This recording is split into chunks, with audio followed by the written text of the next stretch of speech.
We're going to read this tale today from the Native American myth and legend from the Cheyenne tribe, and it's called Great Medicine Makes a Beautiful Country. In this epic tale, a number of different incidents in Cheyenne history from the last 400 years are all merged into a single account of a tribe's evolution, told in terms of great migrations, tragic losses, and natural disasters. In the beginning, the Great Medicine created the earth, and the waters upon the earth, and the sun, the moon, and the stars. Then he made a beautiful country to spring up in the far north. There were no winters, with ice and snow and bitter cold. It was always spring. Wild fruits and berries grew everywhere, and great trees shaded the streams of clear water that flowed through the land.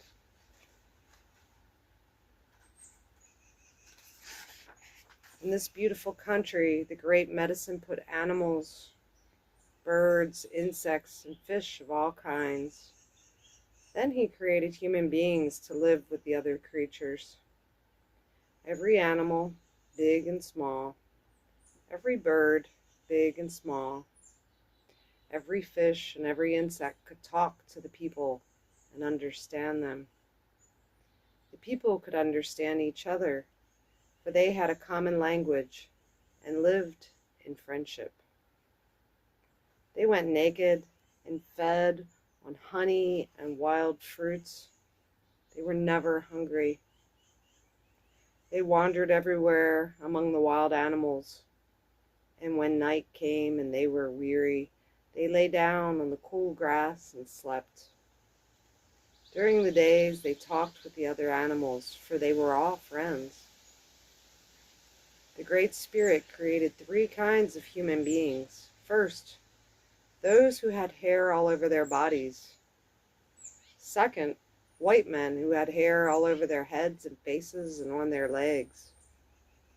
Third, red men who had very long hair on their heads only. The hairy people were strong and active.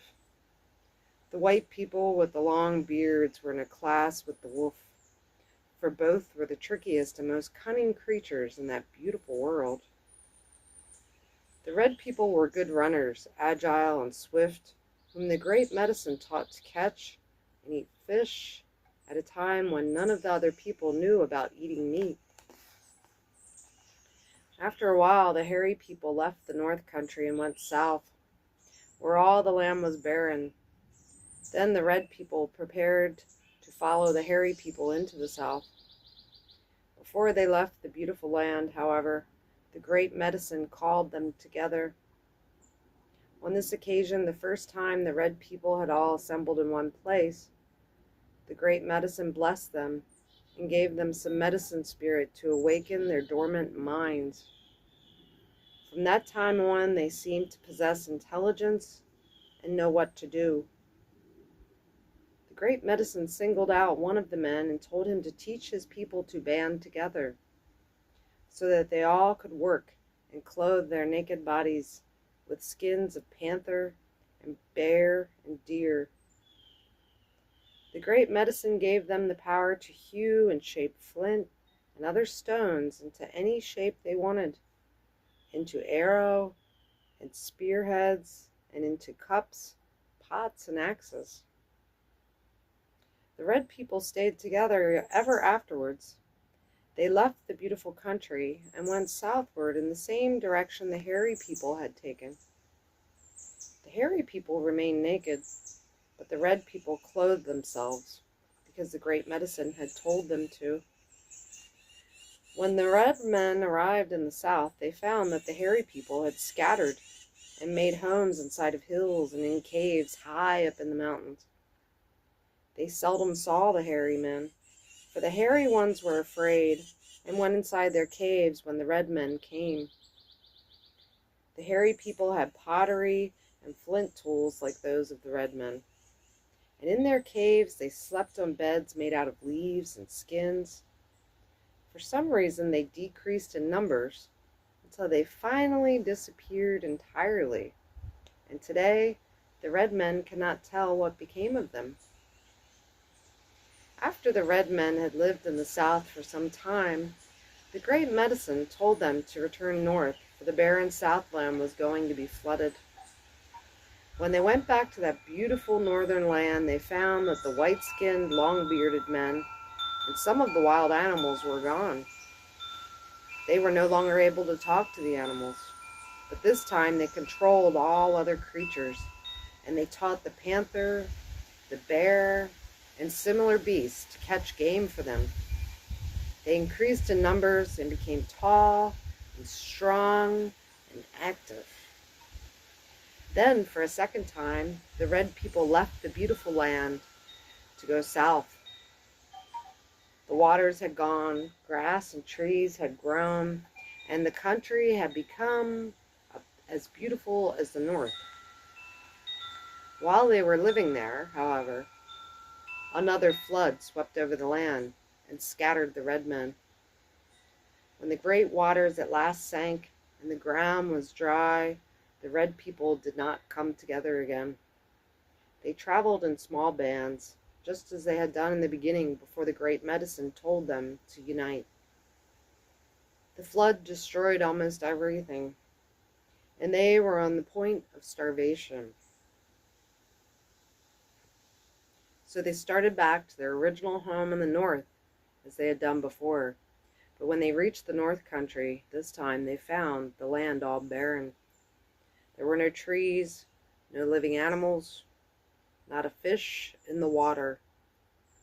When the red people looked upon their once beautiful home, the men cried aloud, and all the women and the children wept. This happened in the beginning, when the Great Medicine created us.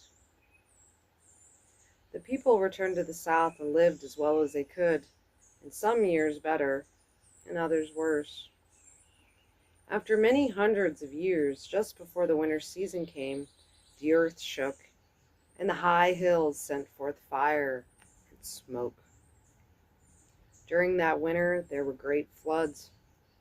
The people had to dress in furs and live in caves, for the winter was long and very cold. It destroyed all the trees, though when spring came, there was a new growth. The red men suffered much and were almost famished when the Great Medicine took pity on them. He gave them corn to plant and buffalo for meat. And from that time there were no more floods and no more famines. The people continued to live in the south, and they grew and increased. There were many different bands with different languages, for the red men were never united after the second flood. The descendants of the original Cheyenne had men among them who were magicians with supernatural wisdom. They charmed not only their own people, but also the animals that they lived on. No matter how fierce or wild the beast, it became so tame that people could go up to it and handle it. The magic knowledge was handed down from the original Cheyenne, who came from the far north. Today, Bushy Head is the only one who understands that ancient ceremony, and the Cheyenne consider him equal in rank to the medicine arrow keeper and his assistants. This is based on George A. Dorsey's account in 1905 of the tale of their people, creation. In this remarkable tale is stored the memory of much that has happened to the Cheyenne over many hundreds of years. It symbolically relates how they were once driven from their old hunting grounds in North Central America in the late 1600s, probably by the Ojibwe, who had firearms from their French allies. It also describes the 18th or 19th century division of the Cheyenne into two separate bands, one of which, the Sute, still retains certain ceremonial rules. The gaining and losing of corn may symbolize their giving up planting for buffalo hunting in the last half of the 18th century.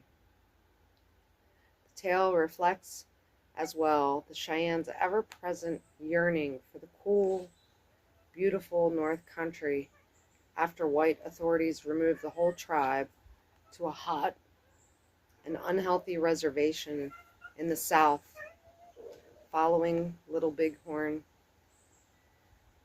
It was from this sorry existence that in the 1880s Dull Knife led a group of sick and starving people on their back to North Montana, where those who survived were permitted at last to remain.